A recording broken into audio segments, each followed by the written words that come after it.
Hi there, this is David, and welcome to New RPG News.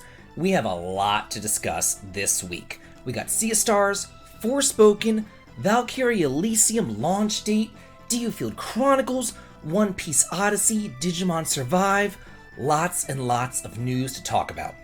First up, Sea of Stars. If you don't know what this game is, well, you're missing out. This is an indie RPG, but in the same vein as Chrono Trigger, and it looks to be fantastic. And it's going to be delayed, unfortunately, until 2023, but again, I'm never going to get mad at a delay. It was originally supposed to come out this holiday season, but now it's probably just going to come out this winter instead. I would imagine probably like February, March, or something like that. But they're just delaying it to make sure it is as good as it possibly can be. So again, not too upset about that. It's going to be available for the Switch and the PC as well, but basically they just want a little bit more time for quality control. Next up, we have the much anticipated Forespoken. This is also a delay. We're starting with delays today. It's been delayed till January 24th of next year. The game looks to be pretty amazing, I've got to say. It's an open world action RPG, basically starring like a geomancer, essentially. So that it just looks so different. It looks a lot of fun. It's going to be available on the PlayStation 5 and PC whenever it does become available. It was supposed to originally come out in October, but again, they're delaying it by about 3 months. It says that everything is complete, all game elements are complete, but development is in its final polishing stage. So again, they're just trying to make sure that their game is as good as it can possibly be, and that is fine by me. Now we're getting to Valkyrie Elysium. That is launching worldwide September 29th for the PS5, PS4, and then later on November 11th for the PC. There's different versions and a lot going on with this game, and a lot of stuff that I actually want to talk about here. So let's go ahead and get started with all this. So first of all, let's talk about the different versions. There's actually a really good list of the versions way down here in this article. Then I'll go back up and talk about some other stuff. Let's see. Man, you really got to scroll through a lot of stuff here. So yeah, okay. So we have the physical edition.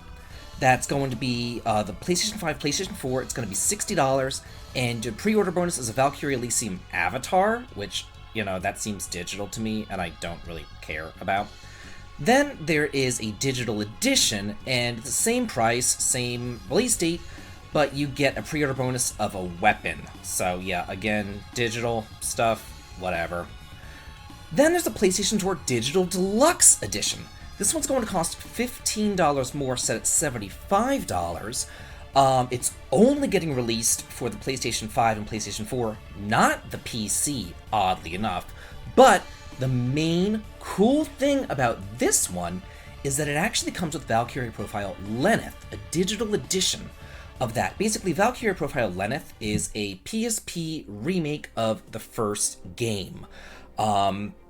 Basically, this is the first game. Had it here on the PlayStation, right here. This is my copy of it. I bought it for $60 used back when, even whenever I bought it, it was incredibly expensive.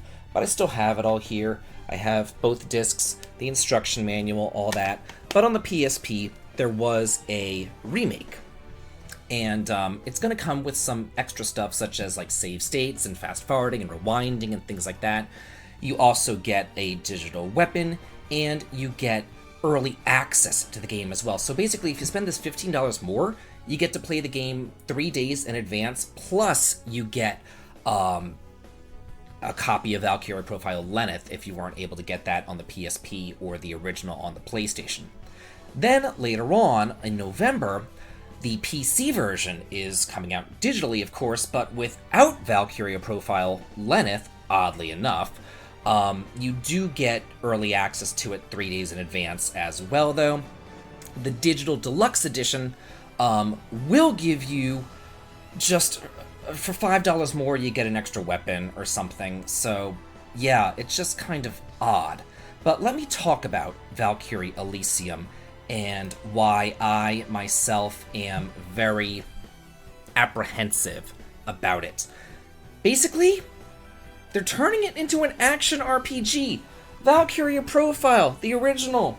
Valkyrie Profile Samaria, my lovely, gorgeous GameStop copy right here, yeah, I know. They were both turn-based JRPGs. They kind of had like a Metroidvania sort of exploration thing going on. They had great stories, but at their core, they were turn-based JRPGs. And Square, in all their wisdom, as usual, is turning everything into an action RPG. And not everything has to be an action RPG. Not everybody likes action RPGs. I mean, I'm okay with them, but honestly, I would prefer that this stay as a turn-based JRPG. So it's telling that they're not calling it Valkyrie Profile 3. They're kind of making it a side story, Valkyrie Elysium. So yeah, that's basically my main drag with this. I really want to wait on this and really see how it's going to come up, because like they're turning Final Fantasy 16 into an action RPG. They're turning Valkyrie into an action RPG. Strangers of Paradise, everything's an action RPG. Like, what's going on here? This might very well be my most anticipated game coming up. Came out of the blue, but I'm liking what I see. It's the Diofield Chronicle. It's launching September 22nd with a demo coming out August 10th with over an hour of gameplay. This is a strategy RPG, but it uses like dioramas, kind of like Fantasian. Gorgeous graphics. It looks to be real-time action as well. It's coming out for the PlayStation 5, PlayStation 4, the Xbox, the PC. Looks to be fantastic. I am definitely looking forward to this. Oh, apparently it's coming out for the Switch, too. Oh, yeah, there it is, Switch. I saw the little Switch there thing, but I didn't see it in the list over there, so that's pretty cool. Let's actually read what it's all about right here. It says that it's an all-new simulation RPG that chronicles an epic tale of war and honor, so it's like an adult-based storyline.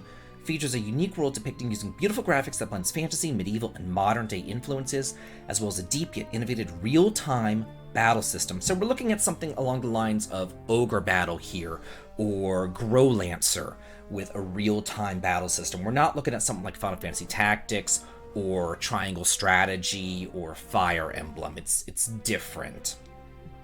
The battles in this game are defined by swift assessment of the battlefield conditions and issuing decisive orders to take advantage of your troops' strengths and weaknesses in order to gain advantage over your foe. Make clever use of a variety of skills, classes, or troop types, and equipment to attack the enemy and complete your mission. There's realistic diorama battle scenes. The natural environment and cultures of the island of Diofield combine with unique diorama style textures to create a clear and beautiful visual aesthetic. And I cannot agree more. This looks to be great. I am looking forward to this. I cannot wait to try the demo and then to let y'all know exactly how I feel about it. Just by looking at it, it looks great. But, you know, looking at it and playing it are two entirely different things. Next up, One Piece Odyssey. I've said it before, I'll say it again. I'm not the biggest anime fan on the face of the planet, but I am a JRPG fan. You can be both. They're not mutually exclusive here. Whenever I grew up, JRPGs weren't synonymous with anime. They were two entirely different things. But anyway, this game looks fantastic. It is created by the same developers of Dragon Quest XI. So if you see any kind of similarities there, that's why.